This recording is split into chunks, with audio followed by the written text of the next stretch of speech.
पहला क्वेश्चन मैंने लिया है टाइम एंड वर्क से। कहा गया X can do a piece of work in 24 days when he had worked for 4 days Y joined him. If complete work was finished in 16 days Y can alone finish that work in how many days. कहा गया कि x 24 दिन में एक काम को कर सकता है, यानी x जो है अगर रेगुलर काम करे 24 दिन में पूरा कार्य कर सकता है। अब कहा गया कि जब उन्होंने इतनी इज्जत नहीं देते हैं हम एक्स को, हमने कहा कि जब उसने 4 दिनों के लिए काम किया तो वाई ने उसे ज्वाइन करा, यानी कि जब उसने 4 दिन काम कर लिया उसके बाद वाई आ जाता है कि भाई मैं भी काम करूंगा, या भाई बहन जो भी हो कहता है भैया मैं भी आपके साथ कार्य करूंगा, और उसके बाद 16 दिन लगते हैं, काम खत्म हो जाता है। यानी कि 16 दिन वाई के आने के बाद नहीं, 16 दिन कुल लगते हैं, काम खत्म हो जाता है। तो आपसे कहा गया वाई अकेले कितने दिन में कार्य कर सकता है। ठीक है, समझ में आ गया। देखिए आपको दिया क्या गया, आपसे कहा गया कि x टोटल कार्य को 24 दिन में कर सकता है, यानी x can complete the whole work in 24 days। और कहा गया कि जब इसने 4 दिन कार्य कर लिया, यानी इसने 4 दिन किया, उसके बाद y भी आ जाता है, यानी x प्लस वाई कार्य करने लगते हैं। और आपसे कहा गया कि 16 दिन में काम कंप्लीट हो जाता है।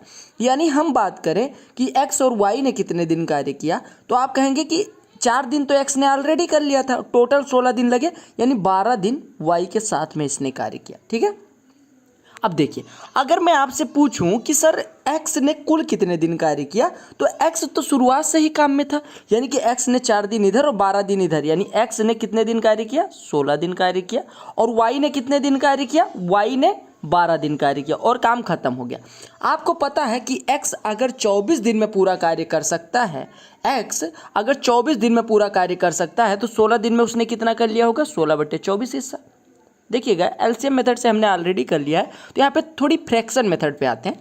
देखिए आपको दिया गया था x 24 डेज में टोटल वर्क कर सकता है, तो 16 दिन में वो कितना कार्य कर लेगा, 16/24, यानी हम कह सकते हैं 8 दूनी 16, 8 तिया 24, यानी 2/3 कार्य का हिस्सा x ने कर लिया। x ने कितना हिस्सा किया, 2/3 हिस्सा। आपका टोटल वर्क था 1, जिसमें से 2/3 x ने कर लिया, तो y ने कितना किया, y ने किया होगा 1 में से 2/3 हिस्सा तो x ने कर लिया, यानी y ने किया 1 - 2/3, यानी 1/3 हिस्सा। और y कितने दिन करता है, 12 दिन, यानी y 12 दिन में 1/3 हिस्सा कार्य का करता है। तो आप कहेंगे पूरा कार्य कितने दिन में करेगा, या हम कहें y 1/3 कार्य को 12 दिन में करता है, तो y पूरा कार्य कितने दिन में करेगा, 12 × 3 यानी कि 36 दिन में करेगा। तो y कंप्लीट वर्क कितने दिन में करेगा, 36 दिन में। तो आपका करेक्ट आंसर सी वाला हो गया। समझ आ गया। अगले प्रश्न पे आते हैं, बहुत आसान सा क्वेश्चन था। x अगर 24 दिन में पूरा कार्य कर सकता है, आपको दिया गया था, और इसने 16 दिन कार्य किया, यानी कि देखो आपको अगर डायरेक्टली करना है तो x 24 दिन में पूरा कर सकता है, 16 दिन उसने किया, यानी 2/3 x ने कर दिया। और y कितना करेगा, अगर पूरा कार्य 1 है तो अगर x 2/3 कर देता है तो शेष कार्य y ने किया, यानी y ने 1/3 कार्य किया। और y ने कुल कितने दिन कार्य किया है, 4 दिन तो वो था नहीं, टोटल 16 दिन कार्य चला, यानी 12 दिन वो कार्य करता है, यानी 12 दिन में 1/3 कार्य, तो पूरा कार्य करने में 36 दिन। तो यही है आपकी डायरेक्ट मेथड। ठीक है, अगले प्रश्न पे आते हैं। अच्छा, पाइप एंड सिस्टम के क्वेश्चन हम ले नहीं रहे थे, तो आज हमने नल और टंकी भी ले लिया। कहा गया ये tank can be filled by a tap in 20 minutes and by another tap in 60 minutes. Sorry for the disturbance, क्योंकि आपको पता होगा गांव में डिस्टर्बेंस थोड़ी सी रहेगी, तो आप थोड़ा सा मैनेज कर लीजिएगा। कहा गया ये tank can be filled by A tap in 20 minutes and by another tap in 60 minutes, यानी कि एक टैप जो है, एक नल जो है, इसको 20 मिनट में फिल कर सकता है, और एक दूसरा टैप है जो इसे 60 मिनट में फिल कर सकता है, टंकी को। ठीक है, यानी एक टोटी है जो 20 मिनट में भरती है और दूसरी टोटी 60 मिनट में भरती है। कहा गया दोनों नल 10 मिनट के लिए खुले रखे जाते हैं, यानी बोथ टैप्स आर ओपन या are kept open for 10 minutes, यानी दोनों को 10 मिनट के लिए ओपन कर दिया जाता है। अब कहा गया कि फिर पहला नल बंद कर दिया जाता है, यानी कि 10 मिनट खोले रखने के बाद पहला नल यानी ए वाले को बंद कर दिया जाता है। आपसे कहा गया इसके बाद टैंक पूरी तरह से कितने समय में भर जाएगा। ध्यान दीजिएगा, अगर ए, ध्यान दीजिएगा, कहा गया ए और बी, ए 20 मिनट में भर सकता है, बी 60 मिनट में भर सकता है, और दोनों मिलकर 10 मिनट तक कार्य करते हैं। अब एक चीज़ बताओ, अगर हम एलसीएम ले लें, यहाँ पे एलसीएम मेथड से करना इजी होगा। हम मान लेते हैं 20 और 60 का एलसीएम लेते हैं 60, और एलसीएम कितना हो गया 60, और इसी 60 जो आ रहा है एलसीएम, इसी को मान लेते हैं कि टंकी जो है हमारी वो पूरी 60 लीटर की। अब अगर टंकी 60 लीटर की है, ए 20 मिनट में 60 लीटर भरता है, यानी 1 मिनट में 3 लीटर भरता होगा, और बी 60 मिनट में 60 लीटर भरता है, यानी 1 मिनट में 1 लीटर भरता होगा। अब देखिए ए 3 लीटर 1 मिनट में भरता है, बी 1 लीटर भरता है, यानी दोनों मिलके कितना भरेंगे, 3 1 4। अब दोनों मिलके ए और बी मिलके कितना कितना भरेंगे, ए भरता है 3 लीटर, बी भरता है 1 लीटर, यानी दोनों मिलके 4 लीटर। 4 लीटर भरते हुए ये 10 मिनट तक कार्य करते हैं, यानी इन्होंने 40 लीटर तो भर दिया। इन दोनों ने मिलके कितना लीटर भरा, 40 लीटर। 60 लीटर की टंकी थी, 40 लीटर ऑलरेडी भरा जा चुका है, यानी रिमेनिंग पार्ट कितना है, 20 लीटर्स। और आपको पता है जब 20 लीटर्स बचा हुआ है, यानी 20 लीटर टंकी में पानी आ सकता है, उसके बाद हमने ए टैप को बंद कर दिया। अब अगर ए टैप को बंद कर दिया गया तो अब कार्य कौन कर रहा है, बी टैप, यानी बी वाली टोटी जो है वो कार्य कर रही है। और बी भरता कितना है, बी भरता है 1 मिनट में 1 लीटर। भरना कितना है, 20 लीटर। 1 मिनट में 1 लीटर भरता है, 20 लीटर भरना है, तो टाइम कितना लगने वाला है बी द्वारा, आप कहेंगे 20/1, यानी 20 मिनट लगने वाला है। यानी कि टैंक को भरने में कितना समय लगेगा, इसके बाद पूछा गया है। यानी कि after this the tank will be completely filled in what time, यानी कि ये जो 10 मिनट चल चुका होता है इसके बाद पूछा गया, तो आप कहेंगे जब 10 मिनट चल चुका होता है उसके बाद 20 मिनट लगते हैं टंकी को भरने में। तो आपका करेक्ट आंसर हो गया सी ऑप्शन। Got it. अगले प्रश्न पे आते हैं।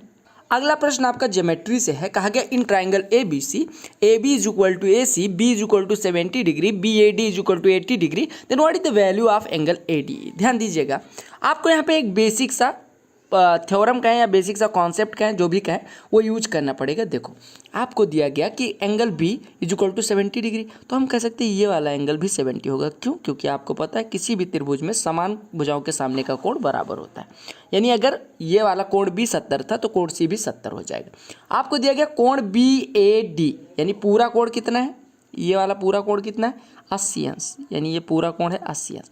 अब आप ध्यान से देखिए, ये है 70, ये है 80, तो ये वाला कोण कितना हो जाएगा, 30 अंश का। अरे देखिए ये 70 है, ये 80 है, तो पूरा 180 होना चाहिए, यानी ये 30 अंश हो जाएगा। आपसे पूछा गया ए डी ई, अब देखो ये 30 अंश है तो ये कितना हो जाएगा, 150 अंश, क्योंकि एक रेखा के एक साइड में बने कोणों का योग 180 अंश होता है। तो यहाँ पे मुझे नहीं लगता कि यहाँ पे ये देने की कोई ज़रूरत थी। आपको दिया गया b बराबर 70 अंश, बी ए डी यानी ये पूरा कोण दे दिया गया 80 अंश। तो आपको ये पता चल जाना चाहिए कि ए डी क्या होगा, इसका बाह्य कोण होगा। इस वाले त्रिभुज ए बी डी के लिए, जो ट्राइंगल ए बी डी है उसके लिए ए डी क्या होगा, बाह्य कोण। और बाह्य कोण जो होता है वो सुदूर स्थित दो अंतः कोणों के योग के बराबर होता है, यानी अपोजिट जो दोनों एंगल होते हैं उसके योग के बराबर, यानी 70 और 80 जुड़ेगा तो 150। इस कॉन्सेप्ट से भी कर सकते हैं, ठीक है। या आप ऐसे कर सकते हैं 70 80 तो ये 30 हो गया, अगर ये 30 है पूरा 180 अंश होना चाहिए तो 150 हो जाएगा। समझ आ गया। अगले प्रश्न पे आते हैं। अच्छा, पीडीएफ आप टेलीग्राम चैनल पे मिल जाएगा आपको, तो आप टेलीग्राम चैनल जरूर ज्वाइन कर लें। वहाँ पे कोई क्वेश्चन पूछना हो तो आप मुझे टैग करके पूछ सकते हैं। अगर मैं ऑनलाइन हुआ तो तुरंत जवाब दूंगा, अदरवाइज बहुत सारे लोग हैं, बहुत अच्छे जेन्युइन एस्पिरेंट्स आपको मिल जाएंगे, फेलो एस्पिरेंट, जो आपको जवाब दे देंगे। उसमें कई सारे हैं जो एसएससी सीजीएल मेंस दे चुके हैं, अच्छा नंबर भी पाएँ, तो वो लोग आपको जवाब दे देंगे। कहा गया tan theta, if tan theta plus 1/tan theta is equal to 2, then the value of tan square theta plus 1/tan square theta. कुछ लोग कह रहे हैं कि सर पेपर का लेवल आप थोड़ा एवरेज रख रहे हैं, थोड़ा सा मॉडरेट करिए। देखो मैं कह रहा हूँ कि 25 सेट में आपको सारे लेवल के सेट मिल जाएंगे, ठीक है। तो आप जब स्टार्ट कराएं तो बेसिक से करें, ठीक है, ताकि आपको 2500 सेट करने के बाद हर लेवल के क्वेश्चन हो जाएं, ठीक है। तो आपको ये मैनेज करके चलना है। अब देखो अगर tan theta plus 1/tan theta is equal to 2 दिया जाए, या sin theta plus 1/sin theta is equal to 2 दिया जाए, या आपको x प्लस tan थीटा को x एज्यूम करिए, यानी x plus 1/x is equal to 2 दे दिया जाए, तो आप कहते हैं कि x बराबर क्या होता है, 1। यानी कि जो भी यहाँ पे दिया जाएगा वही अगर यहाँ पे 1/में है तो उसकी वैल्यू 1 हो जाती है। यानी कि ये tan theta is equal to यहाँ से हमारा कितना हो जाएगा, 1। अब अगर tan थीटा 1 हो गया तो आप कहेंगे यहाँ पे tan स्क्वायर थीटा यानी कि 1 प्लस 1/tan स्क्वायर थीटा यानी कि 1, तो 1 प्लस 1/1 की वैल्यू 1, यानी 1 प्लस 1 इज इक्वल टू 2। तो आपका करेक्ट आंसर 2 हो गया। समझ आ गया। अगले प्रश्न पे आते हैं। अच्छा, मैंने देखा CHSL का जब एग्जाम हो रहा था कि इस तरह के प्रश्न आपके एग्जाम में बहुत ज़्यादा आ रहे हैं, पूरा झकाझोर स्टाइल में आ रहे हैं, ठीक है।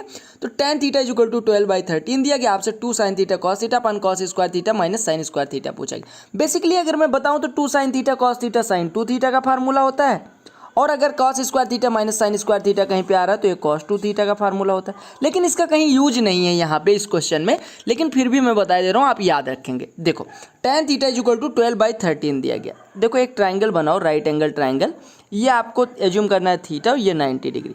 अब अगर tan थीटा की बात हो रही है, tan थीटा होता है कितना, परपेंडिकुलर अपॉन बेस। अगर ये 12 है ये 13 है तो आपका ये कितना हो जाएगा, अंडर रूट में 13 का स्क्वायर यानी 169 और प्लस 12 का स्क्वायर यानी कि 144।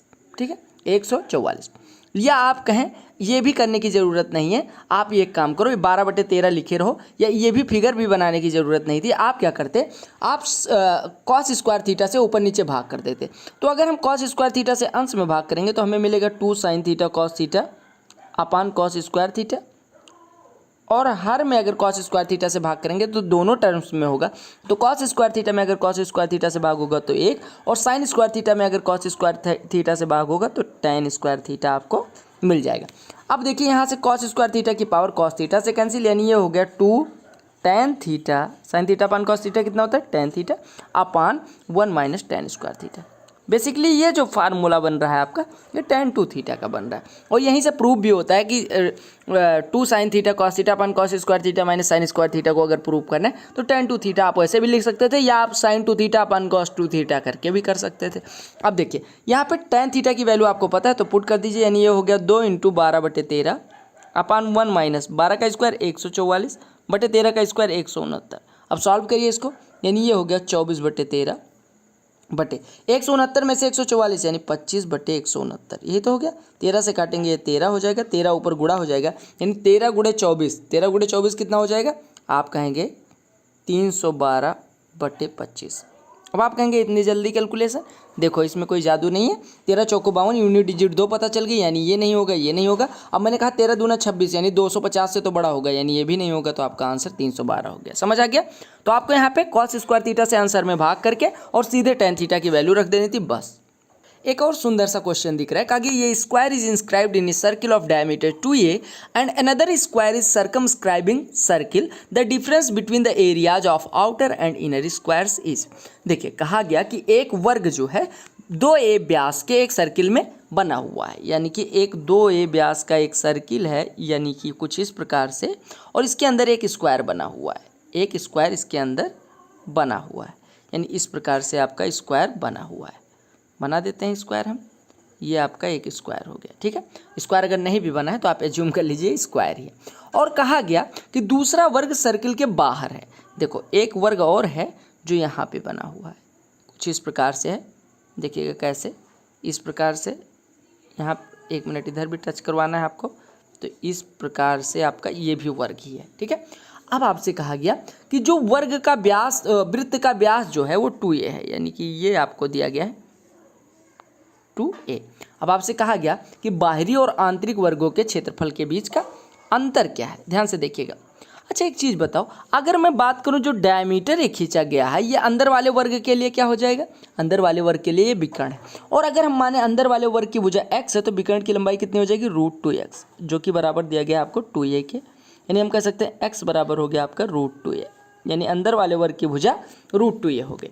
और आप एक चीज़ देखिए, आप यहाँ से एक चीज़ करें, देखो अगर मैं बात करूँ कि सर ये बताओ कि ये देखो यहाँ से लेके यहाँ तक की दूरी कितनी है, a है, क्योंकि त्रिज्या ही तो है ये। तो इसी प्रकार यहाँ से लेके यहाँ तक की दूरी a और यहाँ से लेके यहाँ तक की दूरी भी है, यानी ये भी डायमीटर, यानी कि जो ये साइड है बाहरी स्क्वायर की, ये भी देखो पहले हमने अंदर वाले स्क्वायर के लिए साइड निकाल ली। अब अगर अंदर वाले स्क्वायर के लिए साइड निकाल लेते हैं तो हम सेंटर से एक डायमीटर ड्रा करते हैं, जो कि दूसरे वाले वर्ग के लिए भुजा हो जाएगी, बाहर वाले वर्ग के लिए भुजा, यानी कि जो बाहर वाला वर्ग है अगर उसकी भुजा को y माने तो y बराबर क्या आ जाएगा, वृत्त का जो वृत्त का डायमीटर है यानी व्यास है वो बाहरी वाले वर्ग के लिए भुजा हो जाएगी, यानी बाहरी वाले वर्ग के लिए भुजा कितनी हो गई 2a और अंदर वाले के लिए √2a।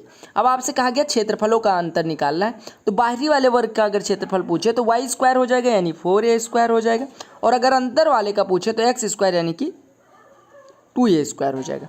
अब आपको अंतर निकालना है तो 4a² और 2a² का अंतर कितना हो जाएगा, 4a² minus 2a², it means 2a², यानी कि आप कहें एरिया ऑफ x और एरिया ऑफ y अगर आपको अंतर निकालना है तो आप कहेंगे 4a² minus 2a², it means 2a²। Got it. अगले प्रश्न पे आते हैं, समझ आ गया ना। तो आपको ये पता होना चाहिए कि अगर हम किसी वृत्त के अंदर एक वर्ग बनाते हैं तो जो वृत्त का व्यास होता है वो वर्ग के जो वृत्त का व्यास होता है वो वर्ग के विकर्ण के बराबर होता है, यानी कि इफ वी ड्रा ये square inside a circle, then the diameter of the circle is equal to the diagonal of that square. और अगर एक वर्ग किसी वृत्त को सर्कमस्क्राइब करता है यानी घेरता है, तो जो वृत्त का डायमीटर होगा यानी व्यास होगा वो वर्ग के भुजा के बराबर होगा. यानी कि इफ ये स्क्वायर सर्कमस्क्राइब्स ये circle, then the side of the square will be equal to the diameter of the circle. Got it? दोनों चीजें समझ आ गए. अगले प्रश्न पे आते हैं. कहा गया given that 1 square plus 2 square plus 3 square plus dot dot dot 10 का square is equal to 385. Find the value of 2 to the power 2 plus 4 to the power 2 plus 6 to the power 2 plus dot dot dot 20 to the power 2. ये सारा CGL mains का question है, 17 का question है. बहुत easy सा question है, pre में भी पूछे जाने लायक है. ठीक है, देखो सिंप्लीफिकेशन का या हम कहें सिंप्लीफिकेशन का ही क्वेश्चन है. देखो आप ऐसे भी जोड़ सकते हो, सबका स्क्वायर निकाल के 10 ही संख्या है निकाल के जोड़ सकते हो. बट आपको क्या करना है, आपको 2 का स्क्वायर प्लस 4 का स्क्वायर इसको लिखना है. एक बार एग्जाम में नहीं लिखना है, एग्जाम में अभी बता रहा हूँ कहाँ से क्या करना है. लेकिन यहाँ पे देखिए 2 का स्क्वायर हमने लिख लिया, प्लस 4 का स्क्वायर लिख लिया, और प्लस 6 का स्क्वायर लिख लिया, प्लस 8 का स्क्वायर लिख लिया, और प्लस डॉट डॉट डॉट 20 का स्क्वायर लिख लिया. अब यहाँ से 2 का स्क्वायर कॉमन ले लो. 2 का स्क्वायर कॉमन लोगे तो यहाँ पे बचेगा 1 का स्क्वायर, यहाँ पे बचेगा 2 का स्क्वायर, यहाँ पे बचेगा 3 का स्क्वायर, और प्लस डॉट डॉट डॉट ऐसे 20 के स्क्वायर में अगर 2 के स्क्वायर से भाग करोगे तो ये बचेगा 10 का स्क्वायर. अब आपको पता है 1 के स्क्वायर से लेकर 10 तक के स्क्वायर का सम कितना है, 385. यानी ये हो गया 2 का स्क्वायर 4 इंटू 385. आपको एग्जाम में यहाँ से लेके यहाँ तक करना है. अब 4 का 385 में गुणा होगा तो 4 पंचे तो 20 हो गया, यानी ये और ये खत्म हो गया. अब आपका बच्चा कितना, 4 अट्ठे 32, 2 34, 4 तियाँ 12, 2 12 3 15, यानी आपका आंसर कितना आ गया 1540. तो आपका करेक्ट आंसर कौन सा हो गया, सी. आपको क्या काम करना था, 2 का स्क्वायर कॉमन ले लेना था बस. ऐसे क्वेश्चन आ सकता है 3 का स्क्वायर प्लस 6 का स्क्वायर प्लस 9 का स्क्वायर प्लस 30 का स्क्वायर, तो आप 3 का स्क्वायर कॉमन ले लोगे. ठीक है, अगले प्रश्न पे आते हैं. सिंप्लीफिकेशन का एक और क्वेश्चन देखिए, बड़ा ही सुंदर सा, बड़ा ही खतरनाक सा दिखने वाला क्वेश्चन है. हालांकि कुछ खतरनाक नहीं दिख रहा है. कहा गया 3 into X to the power 7 multiplied by 2 to the power Y by 5 is equal to 10. तो आपसे वैल्यू पूछी गई एक्स और वाई की वैल्यू पूछी गई. अच्छा एक चीज़ बताओ मेरे भाई कि अगर मैं बात करूं कि गुणा किया गया है किसका, 3 सही x बटे 7 और 2 सही y बटे 5 का, और ये वैल्यू कितनी दे रहा है, 10 दे रहा है. तो आपसे पूछा गया क्या होगी वैल्यू. अगर मैं बात करूं 1 सही 2 बटे 3, तो इसकी वैल्यू क्या होती है, 3 का 1 में गुणा होता है, 2 जुड़ जाता है, यानी 3 एकम 3 गुणे 1 धन 2 बटे 3, यही तो लिखता है. इसी प्रकार 3 सही x बटे 7 को लिखेंगे 21 प्लस x बटे 7, और ऐसे इसको लिखेंगे 5 दूनी 10 प्लस y बटे 5 इज इक्वल टू 10. अब आप गुणा कर लीजिए 7 5 का 10 में, यानी ये हो गया 21 plus x into 10 plus Y is equal to 35 into 10 350. अब यहाँ पे x और y की वैल्यू रख के ऑप्शन रख के चेक कर लीजिए. देखो अब कैसे रखोगे, समझदारी क्या होगी आपकी. देखो 21 3 24, अगर मान लो x बराबर 3 रखो, यहाँ पे x की वैल्यू पहले वाली है, y की वैल्यू बाद में, x बराबर 3 रखोगे तो ये 24, यानी कि 24 का किसी संख्या में गुणा हो रहा है और 350 दे रहा है. और ये संख्या भी पूर्णांक है, क्योंकि देखिए x और y की सबकी वैल्यूज पॉजिटिव में दी गई है, तो 10 प्लस y भी पूर्णांक होगा. यानी कि अगर x बराबर हम 3 रख रहे हैं तो ये 24 इसका फैक्टर होगा, तभी गुणनफल करने, मतलब इसका और इसका गुणनफल करने पर 350 आएगा. यानी 350 का गुणनफल ये भी होगा और ये भी होगा. यानी x और y की जो भी वैल्यूज हो, जो ब्रैकेट वाली संख्या है, यानी 21 प्लस एक्स और 10 प्लस वाई दोनों फैक्टर होनी चाहिए 350 के. तो अगर आप 3 रख रहे हो तो फैक्टर नहीं हो रहा है, खत्म हो गया. अगर 5 रख रहे हो तो 26 आ रहा है, 26 भी फैक्टर नहीं हो रहा है, यानी ये भी खत्म हो गया. अब आप वैल्यू रखो 21 4 25, मान लो x बराबर तो 4 हो गया, यानी कि ये 25 हो गया. और 25 इंटू, अब यानी कि x बराबर तो 2 ही ऑप्शन बचा और दोनों में x बराबर 4, यानी x बराबर तो आपका 4 हो गया. अब अगर x बराबर 4 हो गया तो 21 प्लस एक्स यानी 25 इंटू 10 प्लस वाई बराबर कितना दिया गया 350.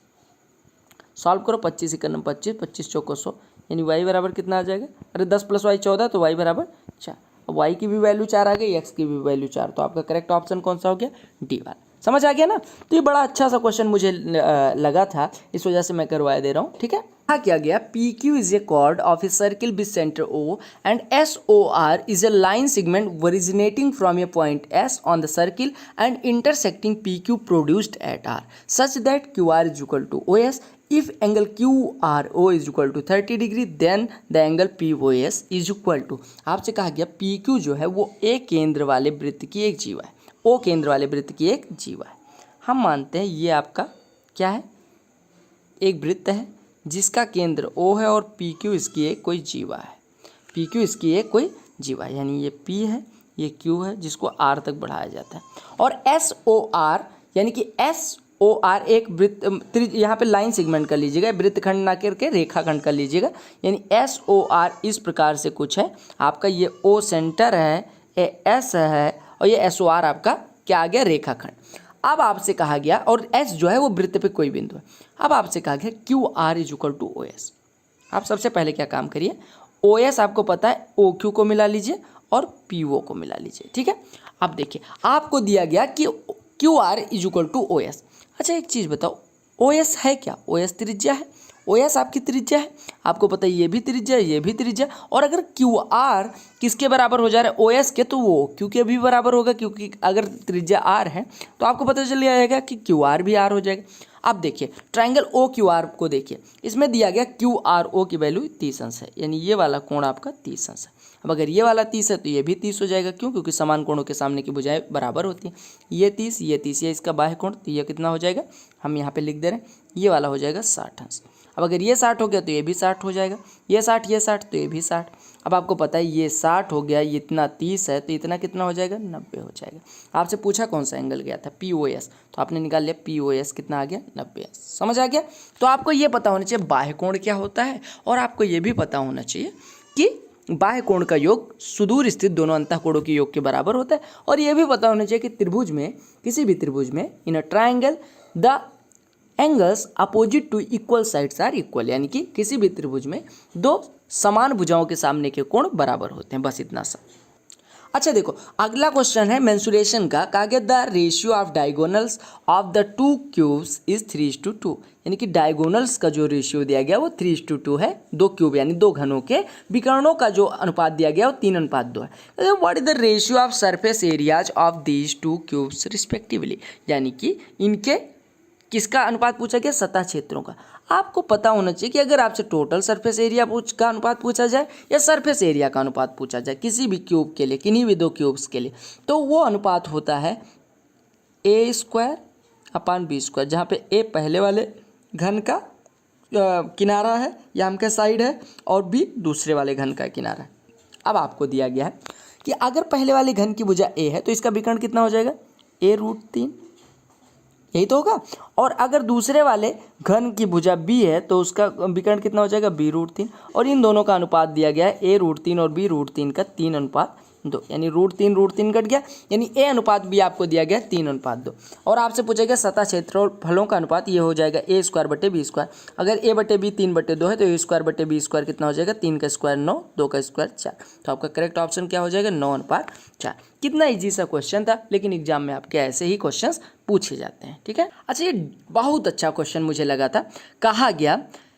क्या कहा गया कि फॉर व्हाट वैल्यू ऑफ के the expression x⁻6 - 18x³ + k will be a perfect square. कहा गया कि किस के बोले तो के किस वैल्यू के लिए, के की किस वैल्यू के लिए, किस मान के लिए व्यंजक जो है x⁻6 18x³ और प्लस के x⁻6 - 18x³ + के एक पूर्ण वर्ग होगा। ध्यान से देखिएगा, इसको करने के दो तरीके हैं।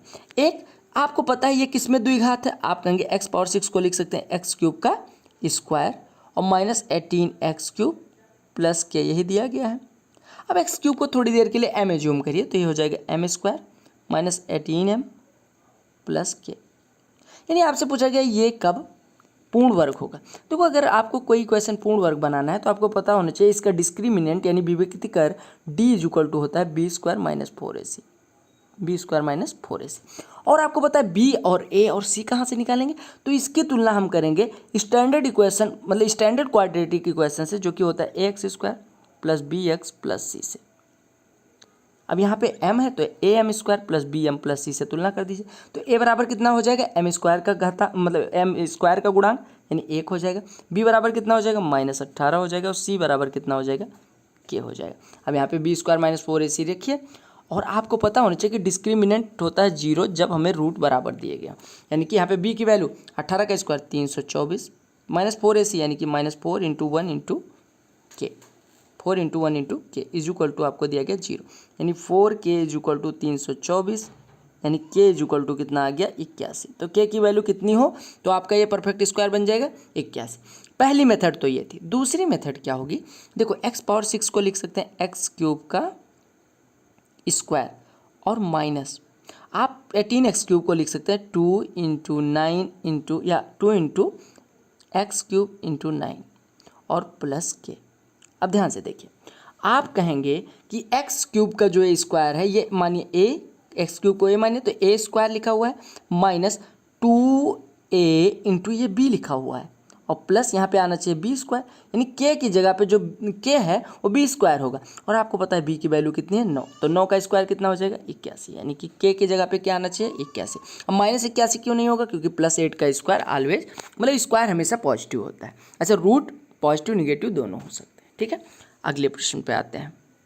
अगले क्वेश्चन में दिया गया कि √5 plus x plus √5 minus X divided by √5 plus X minus √5 minus x is equal to 3। तो कहा गया x की वैल्यू क्या होगी। देखो ये क्वेश्चन जो है सिंप्लीफिकेशन का माने अलजेब्रा का माने दोनों का ही है। देखो आपको क्या क्या करना है यहाँ पे कैची गुणा, या आप ऑप्शन पुटिंग से भी करना चाहें तो कर सकते हैं। हम क्या करते हैं x बराबर 4 रख के देखते हैं। अब हमें ऐसी संख्या रखनी है जिससे ये क्या करें रूट से बाहर आ जाए। अब x बराबर अगर थोड़ी देर के लिए मैं 4 रखूँ तो x बराबर 4 रखिए, इसमें वैल्यू पुटिंग से पहली मेथड वैल्यू पुटिंग है। x बराबर 4 रखिए तो 5 4 9 का वर्गमूल 3 प्लस 5 में से 4 जाएगा तो कितना बचेगा 1, 1 का वर्गमूल 1 बटे 5 प्लस 4 9 का वर्गमूल 3 माइनस 1, तो यह हो जाएगा 3 1 4 में से 2 से भाग होगा तो आपका आंसर आना चाहिए 2, जो कि दिया गया 3, तो 4 तो होगा नहीं, यानी आपको 3 पे खेलना पड़ेगा। अगर हम 3 पे खेलेंगे तो 5 3 8, 8 का वर्गमूल 2 √2 प्लस 5 में से 3 घटेगा √2, यानी ये √2 हो गया डिवाइडेड बाई 5 प्लस 3 ये 2 √2 नीचे माइनस √2 होगा, तो आपका ऊपर आ जाएगा 3 √2 नीचे आ जाएगा √2 √2 कैंसिल, आपका आंसर 3, यानी x बराबर हो गया 3। ऐसे भी कर सकते थे वैल्यू पुटिंग से। और अगर आपको अच्छा एक चीज़ आप कहेंगे कि सर आपने पहला दूसरा ऑप्शन क्यों नहीं लिया, क्योंकि वैल्यू पुटिंग में आप क्या करेंगे फ्रैक्शन अगर है तो वैल्यू पुटिंग ना जाइए, लेकिन अगर इंटीजर दिख रहा है तो इंटीजर को ही ट्राई करिए सबसे पहले, ठीक है। अब देखो इसको अगर ये मेथड नहीं आपके दिमाग में आती तो क्या करेंगे कैंची गुणा, यानी कि आप क्या लिखेंगे इसका 3 में गुणा कर देंगे और 3 को 3/1 लिख के 1 का इसमें गुणा, यानी आपका हो गया √5 plus x plus √5 minus x is equal to 3 times of √5 plus x और minus 3 times of √5 minus x. अब √5 माइनस एक्स वाले को एक साइड में, √5 प्लस एक्स वाले को एक साइड में, यानी ये हो गया 4 times of √5 minus x is equal to 2 times of √5 plus X, यानी 2 से कट गया ये 2 हो गया, यानी आपका 2 बराबर हो गया √5 प्लस एक्स अपान √5 माइनस एक्स। अब आप क्या करेंगे दोनों पक्षों का स्क्वायर कर दीजिए, तो दोनों पक्षों का स्क्वायर करेंगे तो ये हो गया 4 बराबर 5 प्लस एक्स बटे 5 माइनस एक्स। लगा लीजिए कंपोनेंडो डिविडेंडो, यानी आप कह सकते हैं या आप यहीं भी कंपोनेंडो डिविडेंडो लगा लेते तो क्रॉस मल्टीप्लाई करने की ज़रूरत ही न पड़ती, तीसरी मेथड वो हो जाएगी। लेकिन दूसरी मेथड अभी देखिए, अब देखो क्या करना है कंपोनेंडो डिविडेंडो में कहते हैं अगर अंश में हर को जोड़ा गया तो दूसरी बार हर में से अंश को जो दाएं साइड में करेंगे वही बाएं साइड में करेंगे, यानी 5 प्लस एक्स में अगर 5 माइनस एक्स को घटा रहे हैं तो ऊपर आ जाएगा 2x, अब नीचे जोड़ दीजिए तो ये बट्टे 10 हो जाएगा। अब यहाँ भी 4 में से 1 घटेगा 3 और 4 में 1 जुड़ेगा 5, 5 1 5, 5 दूने 10, 2 से 2 कट गया, यानी x बराबर कितना आ गया 3, तो आपका करेक्ट ऑप्शन कौन सा हो गया डी वाला। Got it.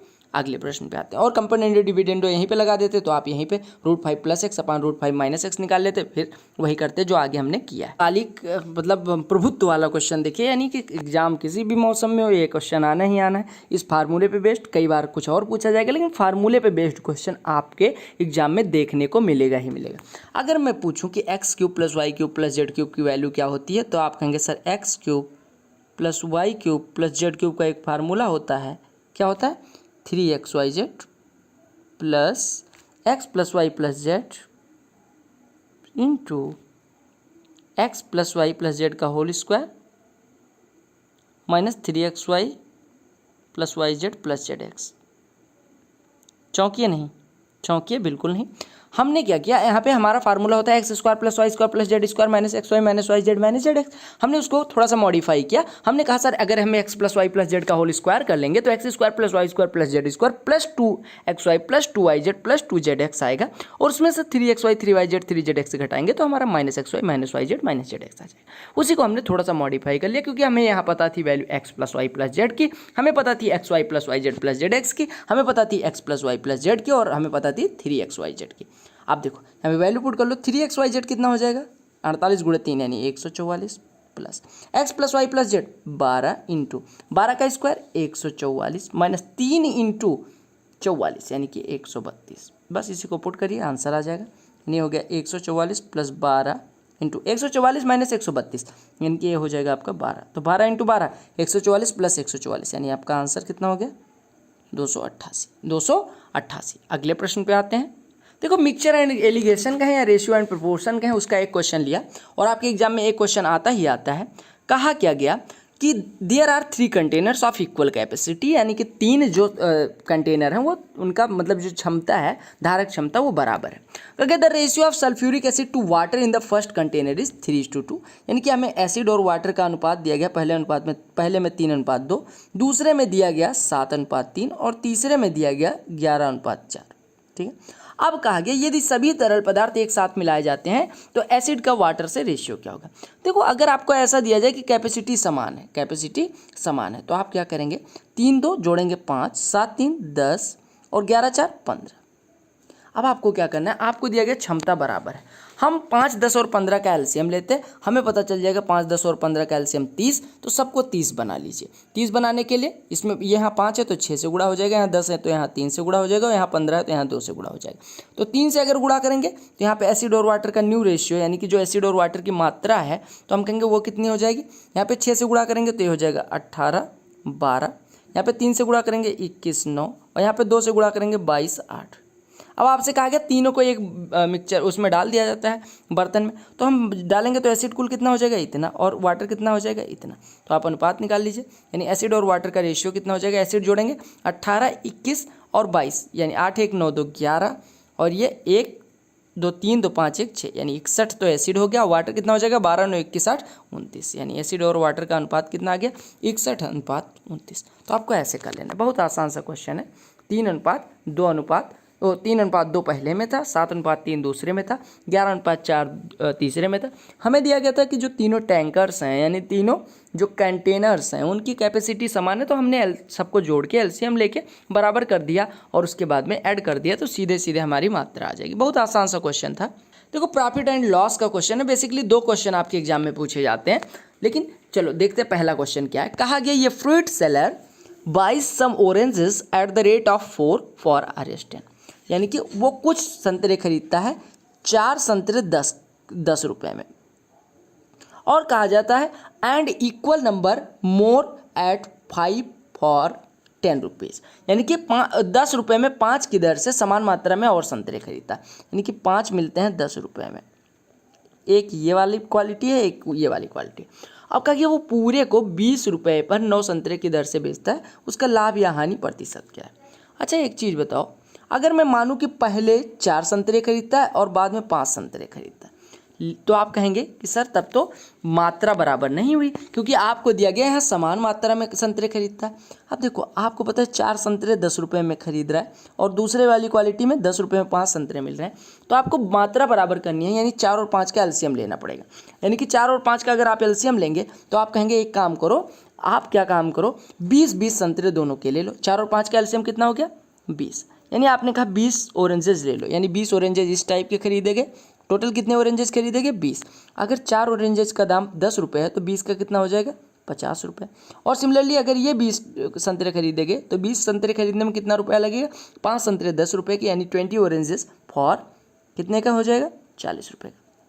अब आपसे कहा गया कि वो पूरे को 20 रुपये में 9 संतरे की दर से बेच देता है, यानी कि he sells the whole lot at 9 for 20 rupees. देखो अब वो क्या करता है कि 20 रुपये में 9 संतरे बेच देता है, 20 रुपये में 9 संतरे बेच देता है। उसने 50 और 40 90 रुपये टोटल लगाए हैं, 90 रुपये टोटल लगाए, और उसके पास संतरे कितने 20 20 40 संतरे उसके पास है। अब वो क्या करता है, दोनों को मिक्स करता है और 20 में 9 के भाव से, यानी 20 रुपये में अगर 9 संतरे बेचेगा तो एक संतरे का विक्रय मूल्य कितना हो जाएगा, 20/9। एक संतरे का विक्रय मूल्य कितना हो गया, 20/9। तो उसके बाद संतरे कितने, 40, यानी एक संतरे को अगर 20/9 रुपये में बेचेगा तो 40 को कितने में बेचेगा, 40 × 20/9। बेसिक से पहले सीखिए, अगले पार्ट में अगर ऐसा क्वेश्चन आता है तो मैं दूसरी मेथड से करवाऊंगा। देखो आपसे कहा गया कि उसके पास टोटल 40 संतरे हैं और वो 20 रुपये में 9 के भाव से बेच देता है, यानी कि एक संतरे को 20/9 रुपये में बेचता है, तो 40 संतरे को कितने में बेचता होगा, 800/9, यानी उसका टोटल सेलिंग प्राइस आया 800/9 रुपीज़ और टोटल कॉस्ट प्राइस है 50 और 40 90, यानी वो खरीदता तो है 90 का, बेचता है 800/9 का, तो उसका लॉस या प्रॉफिट कितना हुआ। आप कहेंगे कि सर ये लॉस तो होगा, कितने का होगा। आप देखो ये जो 800/9 है ये किससे कम है, आप कहोगे ये 90 से कम है, तो आपका कॉस्ट प्राइस तो आपका पड़ा है 90, कॉस्ट प्राइस ये है और सेलिंग प्राइस इतना है, तो आप कहेंगे कितने का लॉस हो रहा है। तो आप निकालेंगे cost price minus selling price, यानी 90 - 800/9, यानी ये हो जाएगा 10/9 रुपये। और अगर 10/9 रुपये का 90 पे लॉस हो रहा है तो लॉस परसेंटेज कितना हो जाएगा, 10/9 रुपये बटे कॉस्ट प्राइस, यानी 90 और गुणे 100 कर दीजिए, 1 0 से 1 0 कैंसिल, यानी कि आपका हो गया 10 और इंटू 10, यानी कि 100/81। 100/81% का क्या हो रहा है, लॉस, यानी कि लॉस हो रहा है एक सही 19/81% का। देखिए बेसिक पहले सीखिए, उसके बाद हम अगले पार्ट में, जैसे पिछले पार्ट में हमने मिक्सचर एंड एलिगेशन का क्वेश्चन लिया था, उसको बेसिक से किया था, यहाँ पे हमने थोड़ी और मेथड से कर ली, और ऐसे यहाँ पे ये बेसिक से कर रहे हैं। अगले पार्ट में जब मैं लूँगा तो वहाँ पे कोई और मेथड सीखेंगे, क्योंकि एक वीडियो में कई सारी मेथड बताना पॉसिबल नहीं है, बहुत लंबी हो जाएगी, ठीक है। बड़ा ही सुंदर सा क्वेश्चन नंबर सिस्टम का आपको दिख रहा होगा। कहा गया ये नंबर n = 897324 नंबर क्या दी गई है, 897324 P64Q। एक बार मैच कर लीजिए फिर से। कहा गया 897324 P64Q is divisible by both 8 and 9। कहा गया कि ये संख्या जो है ये 8 से भी डिविजिबल है, 9 से भी डिविजिबल है, यानी 8 से भी डिविजिबल है और 9 से भी डिविजिबल है। अब आपसे कहा गया what is the value of P + Q, यानी P और Q की योग क्या होगा। ध्यान दीजिएगा, आपको ऑप्शन दिए गए हैं 2, 11 या 9। देखो अगर आपको दिया गया कि ये 8 और 9 दोनों से डिविजिबल है तो सबसे पहले 8 से डिविजिबिलिटी चेक करो। 8 से डिविजिबिलिटी यानी 8 से विभाज्यता का नियम है, लास्ट 3 डिजिट से बनने वाली संख्या 8 से कटनी चाहिए।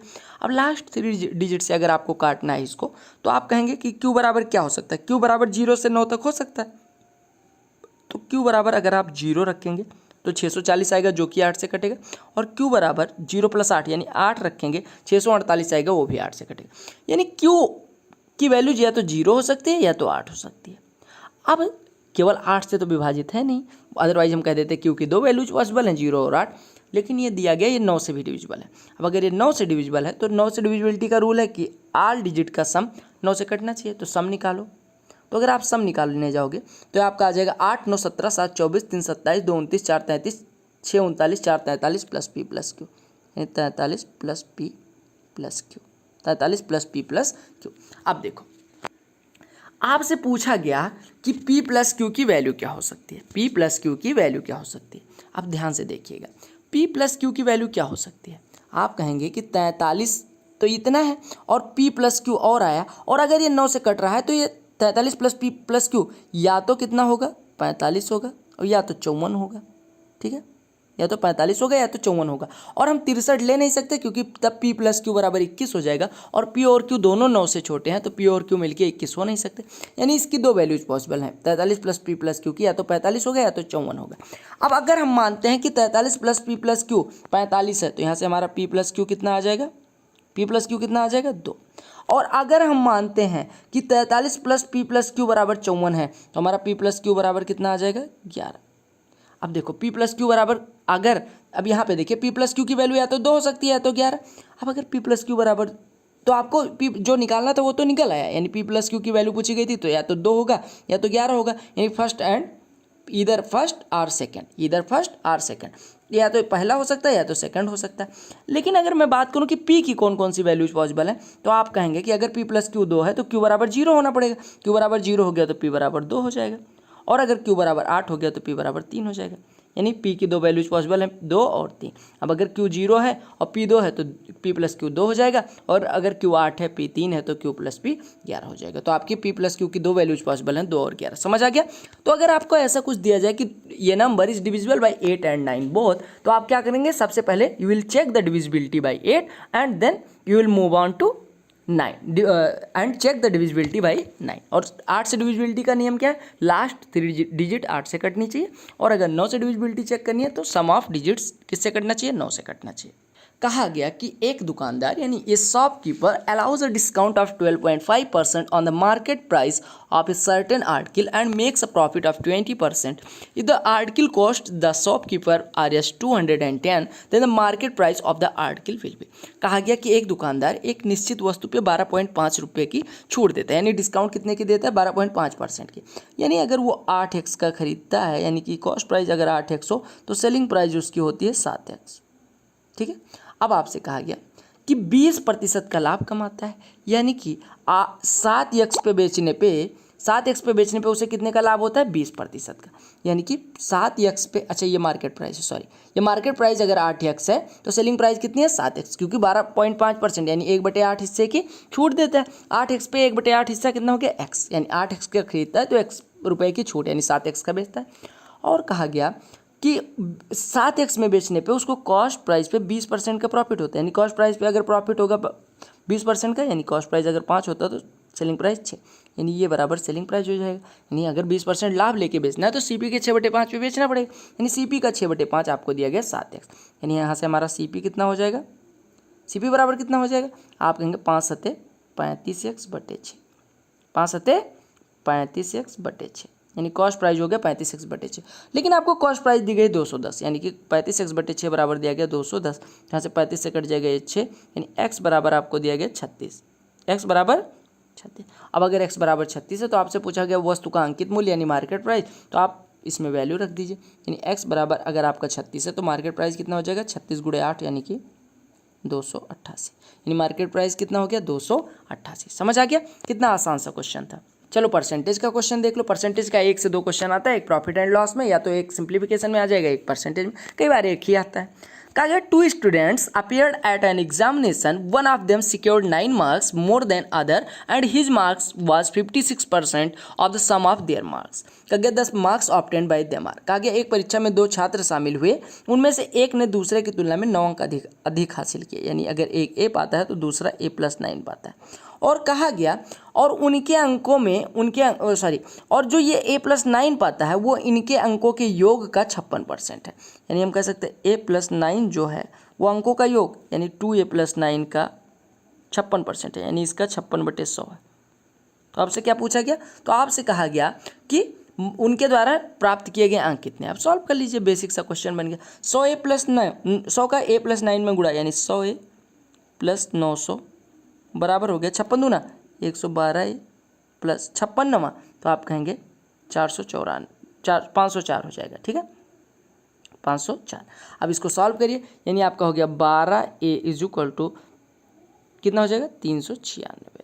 तो ये आपका हो जाएगा 12×3=36, यानी A बराबर हो गया 33। अगर A बराबर 33 हो गया तो उनके द्वारा प्राप्त अंक 1 का 33 हो गया, और 1 का 33 + 9 यानी 42 हो गया।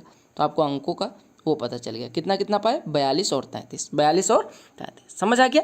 अगले प्रश्न पे आते हैं। एक आपका टाइम, स्पीड एंड डिस्टेंस का ट्रेन से रिलेटेड क्वेश्चन ले लिया। अच्छा, रेस वाले अभी नहीं कर रहे हैं, रेस भी हम कर लेंगे, बोट एंड स्ट्रीम भी कर लेंगे, ताकि आपके सारे टॉपिक कवर हो जाएं। और अगर आपको किसी टॉपिक का बेसिक पढ़ना है तो प्लेलिस्ट आपको मिल जाएगी previous year topic wise solve questions. तो उसमें आपको प्रीवियस ईयर के पूरे साल के, एक जैसे CGL का 18 कर लिया तो पूरे साल का टाइम एंड वर्क मिल जाएगा, पूरे साल का परसेंटेज, पूरे साल की ज्योमेट्री, पूरे साल की ट्रिको, ऐसे आपको CGL, CHSL, CPO, CGL mains सबका मिल जाएगा। ठीक है, और CGL मेंस का तो हम 2011 से लेकर 18 तक कर रहे हैं।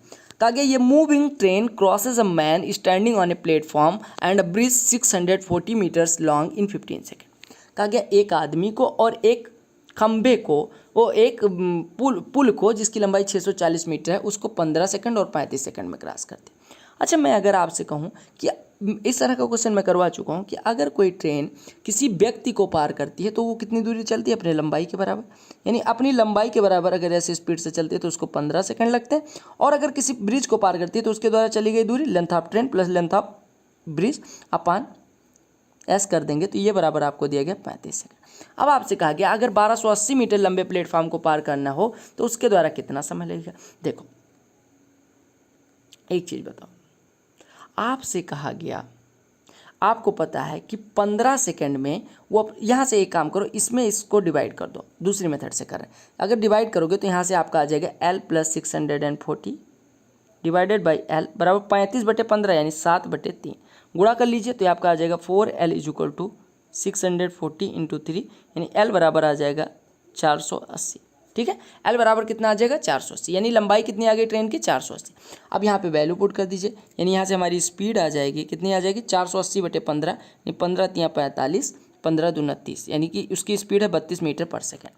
अब आपसे कहा कि 1280 मीटर लंबे प्लेटफॉर्म को पार करना है, यानी इसके द्वारा चली गई दूरी तब कितनी हो जाएगी? अगर 1280 मीटर लंबे प्लेटफॉर्म को पार करना है, यानी ट्रेन की लंबाई प्लस प्लेटफॉर्म की लंबाई, यानी 12 × 4 = 16, 1760 मीटर उसको चलना पड़ेगा और स्पीड है 32, तो कितना समय लगेगा? 1760/32 तो काट दीजिए, 8 से काटेंगे 8 × 4 = 32, इससे काटेंगे ये आपका हो जाएगा 22 और 8 दूना 16, 1 मिनट देख लीजिए, ये 220 हो जाएगा।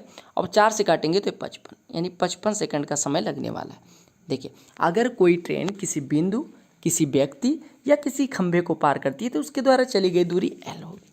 अब अगर L दूरी यानी अपनी लंबाई के बराबर दूरी S स्पीड से पार करती है 15 सेकंड, और किसी खंभे को किसी पुल को, किसी ब्रिज को या किसी ट्रेन को पार करती है तो उसके द्वारा चली गई दूरी दोनों की लंबाइयों का योग होती है। आपने कहा L + 640 को पार करने में कितना समय लेती है? 35, तो यानी L + 640 टोटल दूरी बटे स्पीड बराबर समय हो जाएगा। अब दोनों को डिवाइड करके हमने एक बार L सॉल्व किया, एक बार S सॉल्व किया, दोनों को वैल्यू पुट करके अब हमें पूछा गया था कि 1280 मीटर लंबे प्लेटफॉर्म को कितनी देर में पार करेगी। हम कहेंगे 1280 मीटर लंबा प्लेटफॉर्म अगर पार करना है तो अपनी लंबाई का और इसका 1280 का योग यानी कि टोटल 1760 चलना है, समय है 32, स्पीड है 32, तो समय लगेगा दूरी बटे स्पीड यानी कि दूरी बटे चाल। समझ आ गया? एक और नंबर सिस्टम का क्वेश्चन है और this is last question of your set 3 का गया A and V are 2 distinct number, यानी कि A और B अलग अलग डिजिट हैं। कहा if the sum of 2 digit numbers found by using both the digits is a perfect square then what is the value of A + B। आपसे कहा गया कि अगर A और B दो अलग अलग संख्याएं हों और इनके द्वारा बनने वाली संख्याएं, अच्छा एक चीज़ बताओ, अगर A और B दो अलग अलग संख्याएं तो इनके द्वारा बनने वाली संख्याएं क्या होंगी? A और B हो सकती हैं। मतलब A और B अगर दो संख्या है तो इनके द्वारा बनने वाली संख्याएं क्या हो सकती हैं? 10A + B, और एक बार B को आगे लिखोगे तो 10B + A, ये दोनों संख्याएं बनेंगी। अब अगर इन दोनों का योग निकाला जाए तो 10A + A यानी कि 11A + 11B ये इनका सम हो जाएगा। अब 11 कॉमन ले लीजिए, 11 कॉमन लेंगे तो आपका आएगा 11 × A + B। अब आपसे कहा गया कि ये जो दोनों संख्याएं हैं, ये जो दोनों जो दोनों संख्याओं का योग निकल रहा है, दोनों संख्या जो A और B से बनने वाली दो संख्याएं हैं। अच्छा एक चीज़ आपसे कहा गया अलग अलग संख्याएं क्यों कही गई थी? अलग अलग संख्याएं इस वजह से कही गई कि अगर अलग अलग संख्याएं नहीं होंगी तो आप किसी को भी आगे पीछे लिखो, संख्या एक ही मिलने वाली है, तो इसी वजह से कहा गया अलग अलग संख्याएं। अब अगर ये अलग अलग संख्याएं हैं और आपको दिया गया है कि इनका जो योग है वो पूर्ण वर्ग है, तो आप कहेंगे इनका योग कितना हो जाएगा? 11 × A + B, और ये परफेक्ट स्क्वायर दिया गया। अच्छा एक चीज़ बताओ, 11 किसी का फैक्टर है? 11 किसी का फैक्टर है? नहीं।